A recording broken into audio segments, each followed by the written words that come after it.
আগে আরেক পাশটা তো ঠিক ছিল, সেটাকে কেন ব্যবহার করলে না? আর কোনো জিনিস ফেলার আগে তো একবার আমাকে দেখাবে।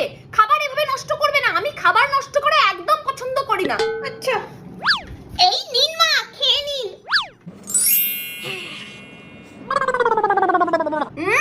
ভালো হয়েছে বৌমা। কিন্তু এত দেরি হলো কেন? আর বলবেন না, রান্নাঘরে গিয়ে দেখি তরকারিতে না ওই পাশের বাড়ির বিড়ালটা মুখ দিচ্ছে। আমি যেই তাড়া করেছি ধরপড় ধরপড় করে কি করাতেই পড়ে গেল। তরকারিটা ফেলে দিতে হলো।